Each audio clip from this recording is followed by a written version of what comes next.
Fer un documental no ha sigut una tasca gens fàcil, ja que hem hagut de viatjar, hem hagut de conèixer món per entrevistar molta gent que tenia coses importants a dir, coses interessants sobre el tema de com una joguina pot ajudar a una persona que no s'ho esperava per a res.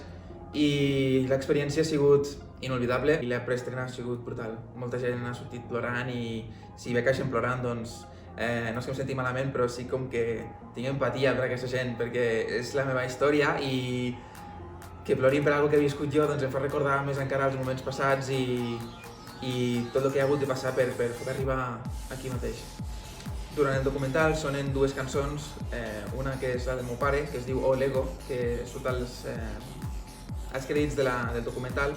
i hi ha una altra que és titulat 2 Days Ago, que l'he composat jo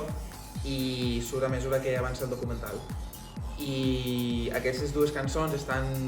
juntades dins d'un disc que es pot comprar a l'entrada del cine o aquí a Pirinès mateix, i aquest disc costa 4 euros, però la bo d'això és que tots els diners recaudats per aquest disc aniran destinats a causes solidàries i, per exemple, en aquest cas van destinats a associacions d'ajudes al jovent aquí a Andorra. Fa cosa d'un any i mig, el meu pare va tenir la gran idea de començar a escriure un llibre i gràcies a que a una gent literària li va agradar molt la història i a una petita mostra de resum de com seria el llibre de 4 pàgines, aquesta gent literària ens va ajudar a contactar amb una editorial que ajudaria a promoure aquest llibre i es titula Pieza a Pieza, ja s'ha acabat d'escriure, estem fent les últimes revisions i sortirà a la llum el 4 de febrer. Quan era petit sempre em tancava a la meva habitació fent legos, fent el que fos, un avió, un cotxe, un vaixell. Jo crec que en el moment que vaig començar a fer coses com pròtesis, als 9 anys, per exemple, no m'imaginava que amb aquella pròtesi es podria construir algo que fos així de complex i a la mateixa vegada simple, que em pugui ajudar a fer flexions i que ajudi a altra gent a veure que solament es viu una vegada i has d'aprofitar aquesta vida al màxim i no has de deixar que ningú et pugui dir el contrari, que has de lluitar per lo que vols a la vida. Fer legos és algo totalment que vaig per oci, perquè m'agrada, perquè m'ajuda a desconnectar,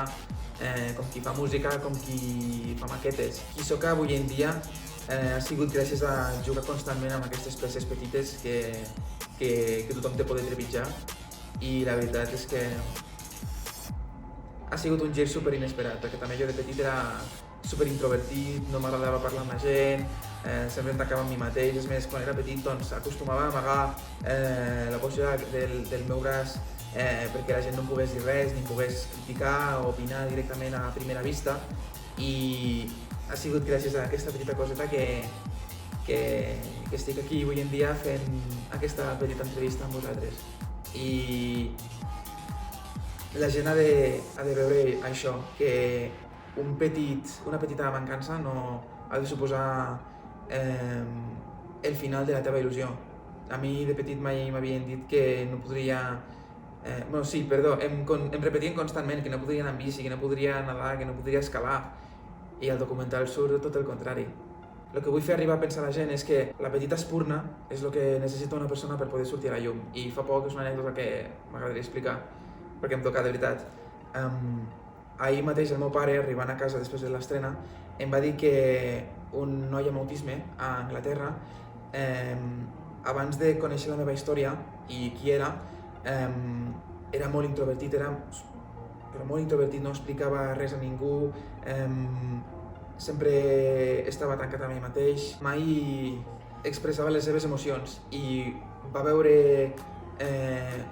què feia amb els legos i ara mateix doncs, la seva mare li va demanar a la BBC si podria conèixer-me en persona,